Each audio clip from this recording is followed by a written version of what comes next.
razón espiritual de la Galicia romana, Tui era su fortaleza avanzada, protegiendo el territorio en una región de constantes conflictos e invasiones.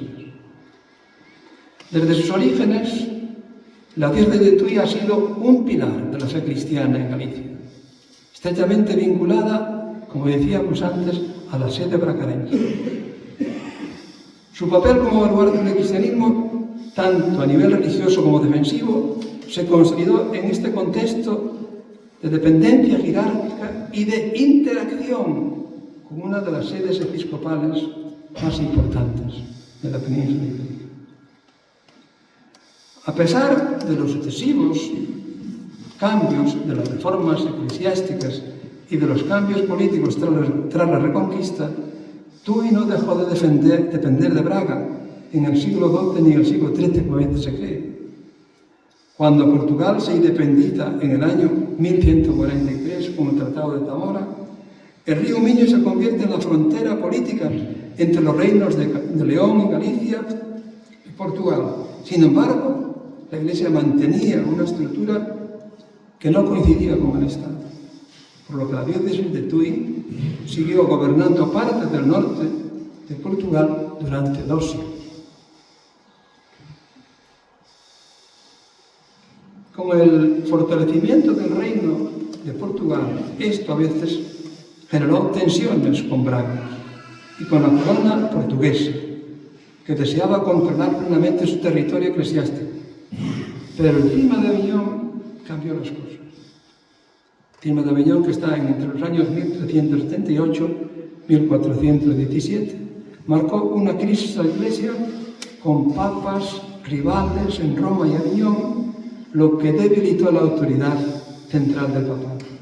En este contexto de división, el rey de Portugal, Juan I, aprovechó la situación para reorganizar la Iglesia dentro de su reino y eliminar la jurisdicción eclesiástica de los extranjeros. Como resultado, a final del siglo XIV, las parroquias portuguesas que pertenecían a Tui fueron traspasadas, primero a Braga y después a la diócesis de Ceuta, un territorio perteneciente a Portugal en su conquista de África, camino del Pacífico. En 1512, ya consagrada la estructura de Portugal eclesiástica, nuestra parte pasó a Braga y ya finalmente, ya lo recordáis muchos de vosotros, en el año 1977 la diócesis de Viana del Castelo fue fundada, y fue fundada por Pablo VI en el mismo territorio que fue de Tui hasta el siglo XIV. Me importa explicaros isto un pouco mellor, porque é un tema ao que eu dirigiría unha atención e agradezco se despois me corregides, porque é importante ter ideas sobre isto. Primeiro, que vos quede claro, te diría que estas cousas fóramos asimilando no noso discurso familiar. Primeiro acontece a independencia de Portugal. Por tanto, hai 2 territorios desde ese momento que divide o río Miño. Parte de abaixo, portuguesa, parte de arriba, española. Pero, nese contexto, as diócesis de Galicia siguen pertenecendo á archidiócesis de Braga e a nosa diocese ten a mitad do seu territorio hasta Fonte Lima, que, sendo de Portugal, é regida pola diócesis de Tui. Por tanto, unha diócesis, a nosa diócesis, con territorio en España e en Portugal. Isto cambia no siglo XIV, coa crisis e co cisma de Aviñón. Aviñón vai a cambiar moitas cousas.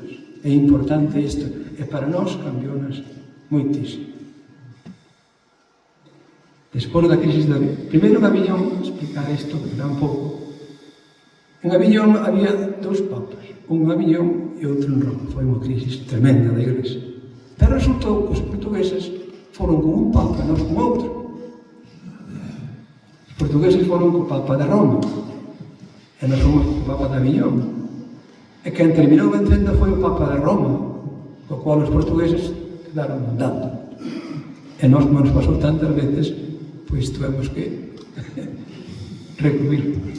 Entón, aí pasa un fenómeno moi importante. Despois desta crisis de Aviñón, as diócesis de Portugal afirmanse e o rei de Portugal, Juan I, toma a nosa parte que estaba en Portugal e pasa inicialmente a Braga e despois pasa a Ceuta, unha cousa rarísima. Pero que pasa? Ceuta acaba de ser fundada polos portugueses que estaban comenzando a camiñar hacia India, hacia as Indias. E iban pouco a pouco baixando pola costa de África, pensaban que chegaría hasta o fondo de todo, e ali empezaron con Ceuta, e seguiron para baixo hasta que deron a volta ao continente africano. Entón, a nosa diocese pasou a Ceuta. Pero nesto pasaron cousas moi importantes, porque nese momento de cambio é un cambio político, pero non é religioso, co cual aí hai unha historia que algún día non sei se sacará, é como pasou iso de nós, desta diócesis, a de Braga, despois a Ceuta. En Valencia do Miño hai unha sede, chámanlle a sede. Vos conoceredes, algúns de vos conoceredes. Esa sede, seguramente, ten restos deste cambio, porque algúns canónicos foronse para Valencia e outros quedaron aquí. Entón, quen tiña a jurisdicción eclesiástica? Tema complexo. É importante isto, porque logo despois faremos referencia a isto para a actualidade.